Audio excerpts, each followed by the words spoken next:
Good morning എല്ലാവർക്കും എൻ്റെ പുതിയൊരു വീഡിയോയിലേക്ക് സ്വാഗതം. ഇന്ന് ഞാനിവിടെ കാണിക്കാൻ പോകുന്നത് നമ്മൾ അയില വാങ്ങിച്ചിട്ടുണ്ട്.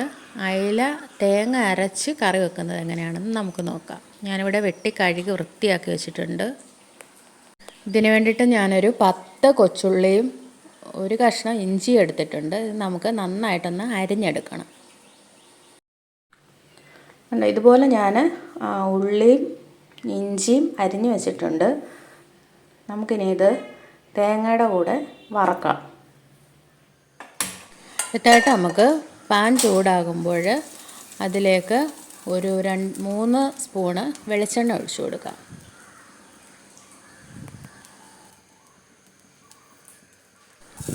ഞാനിവിടെ 1 കിലോ മീനിന് വേണ്ടിയിട്ട് ഒരു 4.5 ടേബിൾ സ്പൂൺ തേങ്ങയാണ് എടുത്തിരിക്കുന്നത്. നമുക്ക് തേങ്ങ നന്നായിട്ടൊന്ന് വറുത്തെടുക്കണം.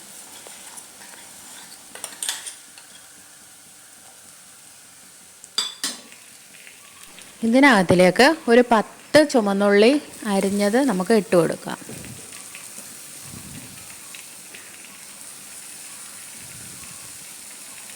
അതിനുശേഷം ഇഞ്ചി അരിഞ്ഞത് നമുക്ക് ഇട്ട് കൊടുക്കാം. കുറച്ച് കറിവേപ്പില കൂടി ഇട്ടിട്ട് നമുക്ക് നന്നായിട്ടൊന്ന് വറുത്തെടുക്കാം. നമ്മൾ തീയലിനൊക്കെ വറക്കുന്നത് പോലെ നന്നായിട്ട് നമുക്ക് വറുത്തെടുക്കണം. കണ്ടില്ലേ, ഞാനിവിടെ നന്നായിട്ട് വറുത്തെടുത്തിട്ടുണ്ട്.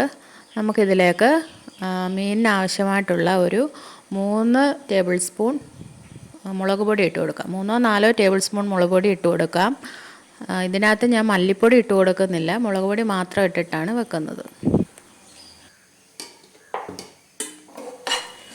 നമുക്ക് അതിനുശേഷം നമുക്ക് ഇത് നന്നായിട്ടൊന്ന് മുളക് പൊടി ഒന്ന് പച്ചമണം മാറുന്ന വരെ ഒന്ന് മൂപ്പിച്ചെടുക്കണം. മല്ലിപ്പൊടി ഇടുന്നില്ല, ലോ ഫ്ലെയിമിലിട്ട് വേണം വറുത്തെടുക്കാൻ. മുളക് പൊടി കരിഞ്ഞു പോകരുത്. നമുക്ക് നന്നായിട്ട് ഇതൊന്ന് പച്ചമണം മാറുന്ന വരെ വറുത്തെടുക്കാം.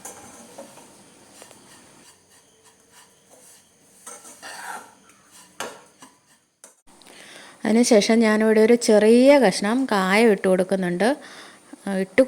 കായം ഇട്ടില്ലെങ്കിലും വലിയ കുഴപ്പമൊന്നുമില്ല. ഇഷ്ടമുള്ളവർക്ക് ഒരു ശകലം കായം ഇട്ട് കൊടുക്കാം. കായം കൂടിപ്പോകരുത്. അടുത്തായിട്ട് ഇതൊന്ന് തണുത്തതിന് ശേഷം നമുക്ക് ഇതൊന്ന് നന്നായിട്ടൊന്ന് അരച്ചെടുക്കാം. വെള്ളം ചേർത്ത് അരയ്ക്കരുത്. വെള്ളം ചേർക്കാതെ തന്നെ നമുക്ക് നന്നായിട്ട് അരച്ചെടുത്തുകൊണ്ട് വരാം.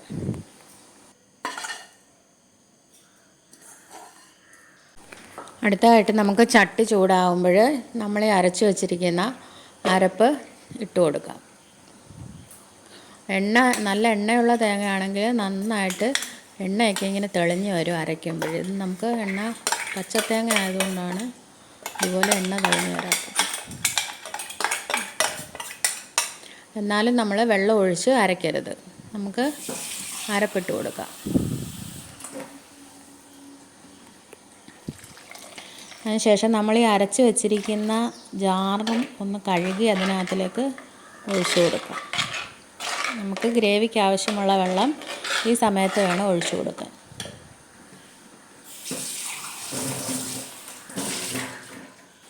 അതിനുശേഷം നമുക്ക് ഇതിനാവശ്യമുള്ള പുളി ചേർത്ത് കൊടുക്കാം. ഞാനൊരു 4-5 കഷ്ണം പുളി എടുത്തിട്ടുണ്ട്. അത് നന്നായിട്ട് കഴുകി നമുക്ക് അതും കൂടെ ചേർത്ത് കൊടുത്തു. അതിനുശേഷം നമുക്ക് 2 പച്ചമുളകും ചേർത്ത് കൊടുക്കാം. അതിനുശേഷം ഞാനിവിടെ കറിവേപ്പില ചേർത്ത് കൊടുക്കുന്നുണ്ട്. നമുക്ക് ആവശ്യത്തിനുള്ള ഉപ്പ് കൂടെ ഇതിനകത്ത് തന്നെ ചേർത്ത് കൊടുക്കാം. അതിനുശേഷം നമുക്ക് ഒരു 1/2 ടീസ്പൂൺ മഞ്ഞൾപ്പൊടി ഇട്ട് കൊടുക്കാം. നമ്മൾ നന്നായിട്ടൊന്ന് മിക്സ് ചെയ്ത് നന്നായിട്ടൊന്ന് തിളപ്പിച്ചെടുക്കാം.